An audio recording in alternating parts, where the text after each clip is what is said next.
title of this program is The German Family Legacy. And so I make a case for the fact that they have a legacy. And really no case needs to be made. But I think it does need to be brought to our attention. The girls live sometimes complicated, but for the most part, ordinary adult lives. But it's not always about the highs and lows that count, but how you live your life on a daily basis that matters. It's what you value. It's what you believe. It's who you are. Did you give and welcome love? Did you accept the gifts life had to give and give some back? Did you remain true to yourself? But more importantly, did you say a little prayer when all else failed? This is legacy. John and Lydia German were married on March 3rd, 1853, and established a home on a farm near Morgantown, Fannin County, Georgia. When the Civil War broke out, John's brothers quickly enlisted and volunteered. A few months later, John, too, shouldered a rifle and marched off, leaving Lydia and 4 children at home alone on the farm. He joined the Confederate Army as a private in Smith's Legion in 1852. In 1862, and in 1863, it became Company B of the 65th Georgia Infantry, better known in the region as Fannin's Farmers. In 1863, he was stationed in Knoxville, Tennessee, where he purchased a Bible that would later play a major part in the lives and future of his family. He was listed as missing on November 25th and was taken prisoner and captured on November 26th. When finally released, he returned home. He was broken in health due to his time as a prisoner of war. He was disheartened to find that deserters and guerrilla bands had stolen their horses, their cattle, their pigs, their sheep, anything that could be carried off. Like many other Georgians, he was disheartened by what he found at home and dissatisfied, and resolved to take their families, as many others did, west. Encouraged by a family friend's letter to journey west to Colorado, but it was take them 5 years to earn the money to equip themselves to make this long and arduous journey. In April of 1870, John, Lydia, and their children left on the first leg of their journey. They traveled by prairie schooner pulled by oxen. The family had now grown to 7 children, and there were not room for passengers in the wagon, so the older children walked alongside their father. By late September, they reached Howell County, Missouri, where they stayed with his uncle and aunt, Rufus and Ruth Brown, for nearly 2 years. Rufus was a successful farmer, and he encouraged them to stay, that he would help them get started and establish themselves. But they were determined at this point that Colorado was their final goal. In Elgin County, Kansas, John, along with his 18-year-old son, Stephen, plowed fields for pay on the Osage Indian Reservation for 2 months before moving on. In August of 1874, they reached Ellis City, Kansas, where they were advised to take the stage route along the Smoky Hill River to Fort Wallace, where water was readily available. John was apprehensive about Indians, so he and Stephen took turns standing guard at night and watch over the family. On September 11th, 1874, as previously mentioned at dawn, they were breaking camp. And the Cheyenne attack led by Medicine Water.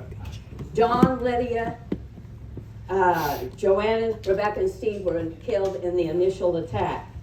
The Indians ransacked the wagon looking for anything that was usable and then set the rest to fire. But the Bible did not burn.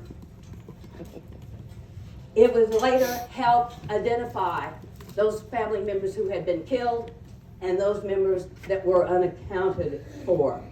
Captured and taken into the Texas Panhandle were Catherine, Sophia, Julia, and Addie. The Germans were victims of a retaliation for the losses they had suffered at the Second Battle of Adobe Walls, but more importantly, Sand Creek and the Washita. You might say, as so often happens in history and happens today, they were in the wrong place at the wrong time. After 2 weeks, the fast-moving Indians got tired of dragging the two little girls along and left them in the Texas Panhandle. For 6 weeks, Julia and Addie wandered about on their own, existing on the wild tips of wild grass and other wild berries. They finally stumbled on a road, and they followed it in hopes of finding white people. Well, actually, they came into a deserted military campsite where they were able to find some hardtack and a few kernels of corn left behind by the soldiers' horses. They could frequently hear wolves, and one occasion they even jumped over them one night while they were sleeping. On November 8, 1874, the cavalry led by Lieutenant Frank Baldwin stormed the camp and surprised the Cheyenne, and they abandoned most everything and left behind. Billy Dixon, you may have heard of as a scout, part of the scouting crew that was with Baldwin, noticed some movement under some buffalo hides. Luckily, they did not act rashly. They investigated first because underneath were hiding Julia and Addie. Both were emaciated and near starvation. Little Addie's first words to the soldiers were, "What kind of Indians are you?" Dixon later recalled how these hardened scouts and soldiers were reduced to tears by the side of these poor, pitiful little girls. Lieutenant Baldwin was later awarded the Congressional Medal of Honor for trapping the Indians and freeing the girls. But this would be Lieutenant Baldwin's second Congressional Medal of Honor, the first being awarded to him during the Civil War. Catherine and Sophia were separated and moved constantly through New Mexico, Oklahoma, Kansas, and Texas. Catherine learned the Cheyenne language and helped the Indian women with the cooking and gathering firewood. Sophia refused assimilation, and she was treated as a prisoner. Because of the constant pursuit, the Indians were reduced to near starvation. And before the winter was over, they were eating their dogs and horses, so that meant the girls were eating the same. The Indians were a little bit more used to eating raw meat. Finally, through the efforts of friendly Kiowas Indians, the Cheyennes were persuaded to surrender their captives on March 1st, 1875. Catherine and Sophia were released to U.S. soldiers in exchange for a wagon load of food, blankets, and supplies.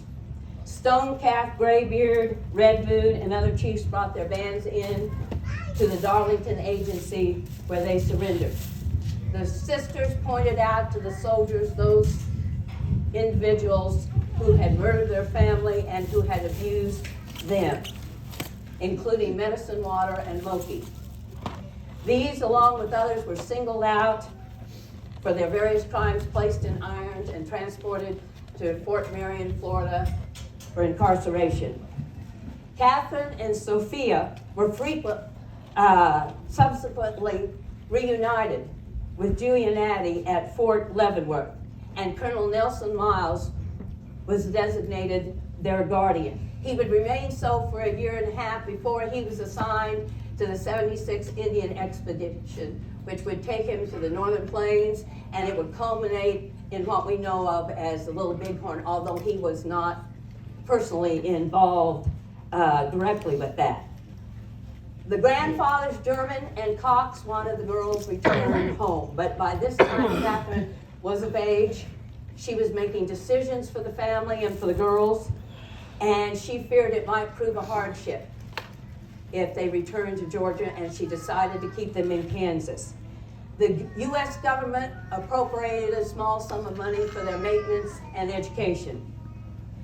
Reared by Mr. and Mrs. Patrick Corney of Kansas, all four girls eventually married and lived in Kansas, Nebraska, and Colorado.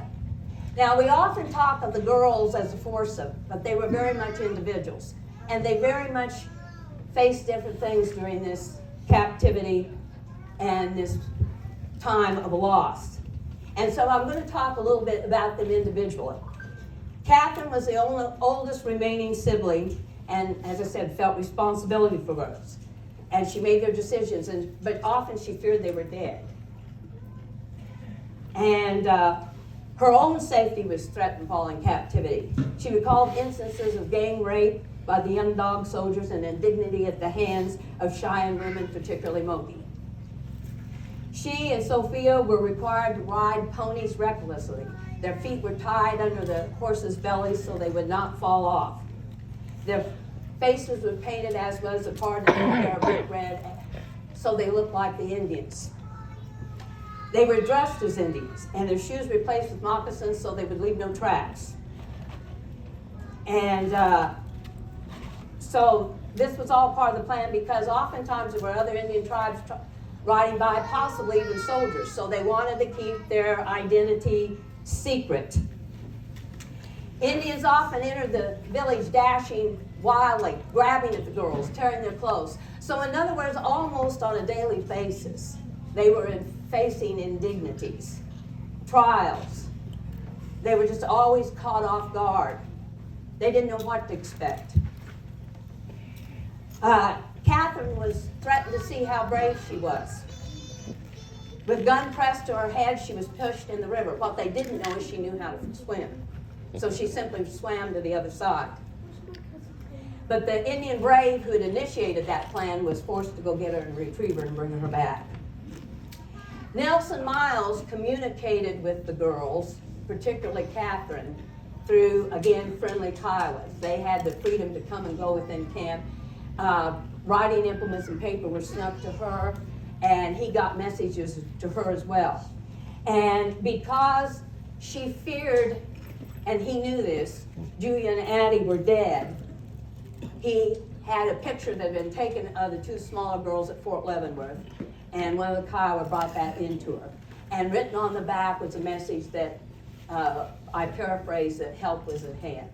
So he never truly gave up. And I wish if Deb Goodrich was here, she was not a big fan of Nelson Miles.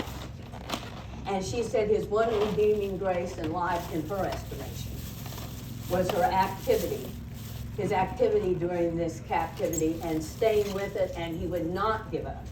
He absolutely would not give up until he got the girls back. When Catherine got back to the agency, the Darlington agency, she said she'd never seen anything look so good as those white soldiers. And Catherine related her story to Gracie Meredith, and it would become her book, Girl Captives of the Cheyenne, published in the 1920s, and I'll talk about the other book a little bit later. Sophia went with Graybeard's band, and Catherine remained with the original captors. When told the Littles were dead, she said, and I quote, "They're better off than we are." So you know how these girls felt. They'd almost rather be dead than where they were. When Catherine and Sophia were found, they were so dirty, it was hard to believe they were even white. Sophia once wrote, "The most horrible moment of my captivity is when I turned around to see a gun pointed at me. When the cap snapped, it drew my attention, but the gun failed to go off." She would suffer the rest of her life for having been forced to wear moccasins and not being allowed to take them off. The moccasins froze to her feet in cold and freezing conditions and damaged them to such an extent she was never comfortable wearing regular shoes together. Most of the time you would see her in sloppy boots or galoshes. One of the last pictures taken of her with Arlene, she has on a pair of shoes, a pair of wedgie sandals with a strap across the back and open toe. And Arlene even said at the time that was one of the few times she had ever seen her grandma in a regular pair of shoes. Sophia and her daughter went on a trip to California in the San Francisco Exposition, and when they registered at the hotel, they noticed Nelson Miles' name on the register. He had been her protector and benefactor, and she had not seen him for 40 years. They had a chance to meet with him, and he signed a copy of his autobiography to her, which states, Miss Sophia German, with sympathy and the highest esteem of Nelson A. Miles, Lieutenant General, U.S. Army. And that book is in the possession of the museum here. Julia, 83 years later, she would come back to this part of the country where she saw her family massacred and herself was taken as captive on Friday, July 4th, 1957. Miss Julia German Brooks, now 90, could remember few details of what had happened. But as she gazed at the freight trainings of the old Butterfield Trail, she said, our wagon had just started up the hill that morning when the Indians came from the west. A reenactment of the German Family Massacre and the rescue by Lieutenant Frank Baldwin's cavalry was staged at midday. And you know, that's the nice thing about the human mind. Sometimes with time and enough space, you know, it protects you against those things that might cause you a great deal of grief and trouble. And I think that's what some of these German girls, they were able, you know, through time and to come to a better understanding. Now the following is the first paragraph of a tribute written to Julia by her granddaughter Elizabeth Julia McKenna on August 28, 1990. And I'll share the first paragraph with you and I'll share that a little more later. A wonderful heritage was given to us in this gracious, complete woman.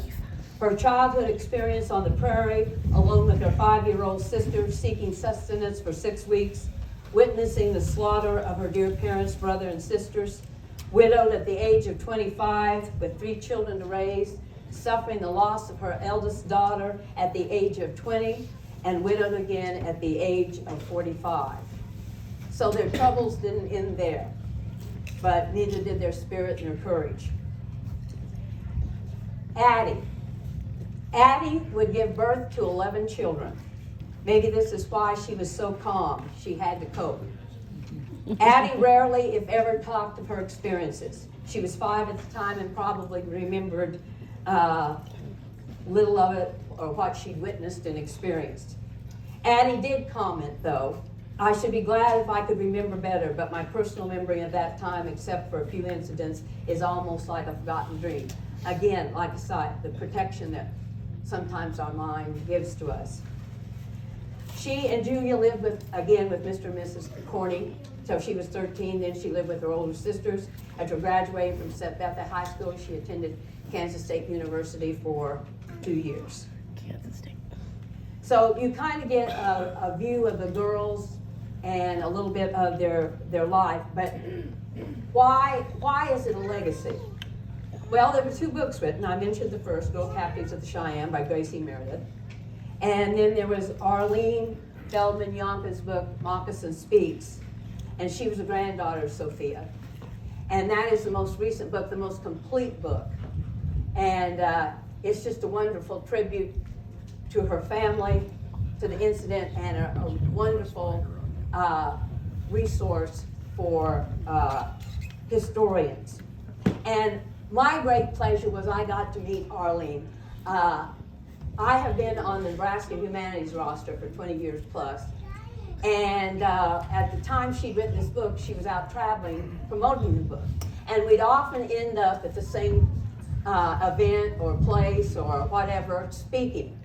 And one of the first times she came up to me with a big smile on her face and just was so wonderfully congratulatory, and she was just wonderful. And every time I met her thereafter, it was the same thing. She'd come up with a big smile. She had to talk to me, and she was always so encouraging and thoughtful.